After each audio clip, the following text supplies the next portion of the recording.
미 해군은 어뢰 자망심도 문제를 해결하면 이제 자기 신관이 적함을 제대로 감지해서 적함 아래를 지날 때 어뢰가 폭발할 것으로 생각했습니다.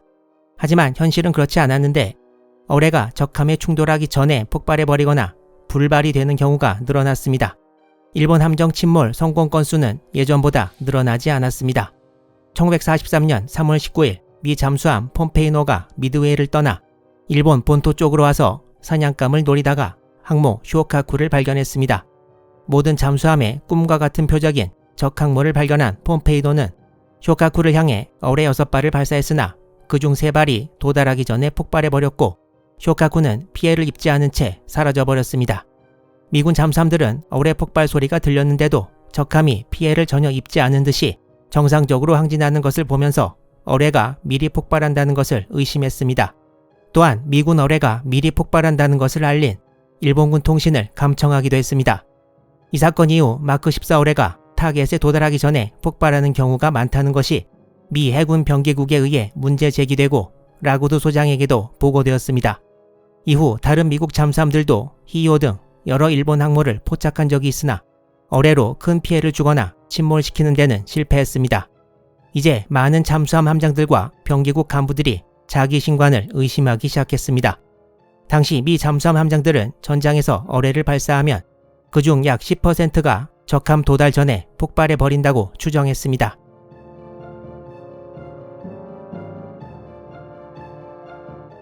자기 신관을 장착한 어뢰에 대한 시험이 이루어진 곳은 미국 로드아일랜드주의 네이벌 토피도 스테이션 NTS였고 이곳은 북위 41도선 근처에 위치하고 있었습니다.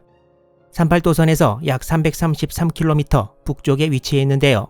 정작 마크 14 어뢰가 태평양 전선에서 실제로 많이 쓰인 곳은 위도가 훨씬 낮은 해역이었습니다.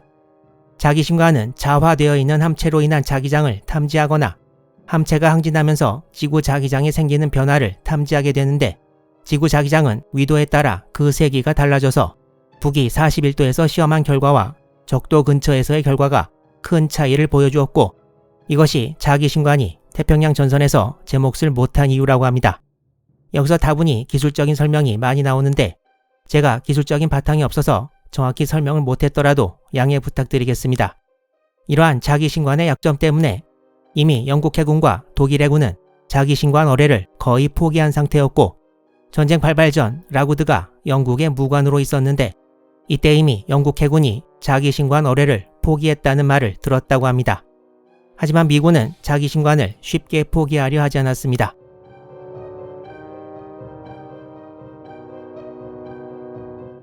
더들리 모튼 소령은 당시 미 해군의 잠수함 함장이었는데 당시 미 해군에서 일본 함정을 상대로 가장 전과를 많이 올린 사람이었습니다. 모튼 소령은 1943년 5월 임무를 마치고 돌아와서 자기 신관 문제를 제기했고 이제 미 해군 수뇌부도 이 문제를 무시할 수 없는 상황이 되었습니다. 1943년 6월 23일 라구드 소장은 미 태평양 함대 총사령관인 체스터 니미츠 제독에게 자기 신관을 전체 어뢰에서 작동 정지시킬 것을 요청했고 받아들여졌습니다. 이 당시 미군은 태평양 지역을 4개로 나누어서 관할하고 있었는데 호주와 점령당하기 전에 필리핀, 뉴기니를 포함한 지역이 남서태평양 지역으로 지역 총사령관은 해군이 아닌 육군의 메가더 장군이었습니다. 그리고 호주 주둔 남서태평양 지역 잠수함 사령관이 랠프 크리스티 소장이었는데 1920년대에 자기 신관 어뢰가 개발될 때 깊이 관여한 사람이었습니다. 니미츠가 진주만에 기지를 둔 잠수함들의 자기 신관 작동 중지를 명령했지만 남서태평양 지역에 호주에 기지를 둔 잠수함들은 니미츠 휘하가 아니었고 아직 미련을 가지고 있던 크리스티는 자기 신관을 계속 이용하도록 명령했습니다. 그 결과 통수권이 다른 두 지역에서 동시에 작전을 하게 되는 잠수함들은 상황에 따라 자기 신관을 작동시키거나 아니면 끄거나 해야 했습니다.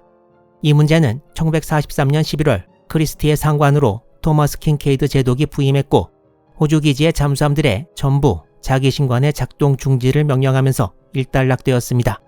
이제 문제는 완전히 해결되는 듯 보였습니다.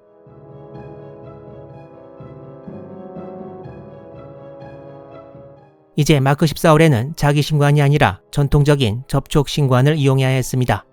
이것은 새로 제작된 마크 14 어뢰의 자기 신관인데 이곳에 볼 스위치 어셈블리가 접촉 신관의 기능을 한다고 합니다. 접촉신관을 이용하면서 어뢰가 적함에 충돌하기 전에 폭발하는 일은 사라졌습니다. 하지만 생각하지도 못한 다른 일이 또 생겼는데요. 1943년 7월 24일 미 잠수함 티노사가 중부태평양에서 일본의 대형 유조선 제3 토난마루호를 목격합니다. 티노사는 조심스럽게 접근해 완벽한 위치에서 어뢰 4발을 발사했으나 단 한 발도 폭발하지 않았습니다. 티노사 함장 댄 데스피 소령은 다음날 다시 제3 토난마루를 목격했고 자기신관이 작동 불능되어 있는지 다시 확인하고 어뢰를 발사했습니다. 두 번째 어뢰 공격은 별로 좋지 않은 거리와 각도에서 발사되었는데 두 발이 명중해서 제3 토난마루의 엔진이 정지되었습니다.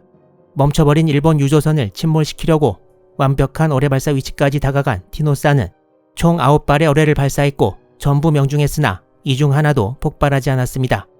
이 중 6번째 어뢰는 제3 토난마루 좌현에 맞고 물기둥이 일어났으나 그 후 방향을 바꿔 선미 뒤로 빠져나가고 말았습니다. 곧 일본 구축함이 다가오자 잠수한 티노사의 데스피 탐장은 어뢰에 이상이 있다고 직감하고 남은 한 발의 어뢰를 쏘지 않은 채 검사용으로 그대로 잠수함에 싣고 진주만으로 돌아왔습니다. 이제 자기 신관뿐 아니라 접촉 신관에도 문제가 있는 것이 아니냐는 소문이 퍼졌습니다.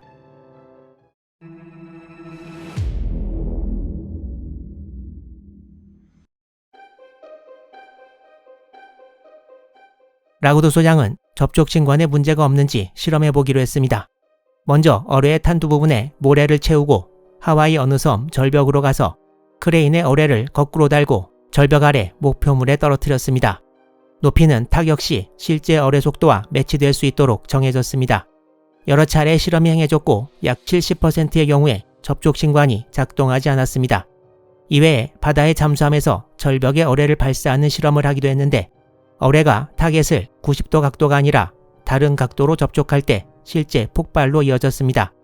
당시 추가로 장착된 접촉 신관은 미 해군이 쓰던 9 모델에서 파생되었는데 9 모델은 훨씬 속도가 느린 이전 어뢰에 맞게 만들어져 있어서 속도가 빨라진 마크 14 어뢰에서 제대로 기능하지 못해 일어난 일이었다고 합니다.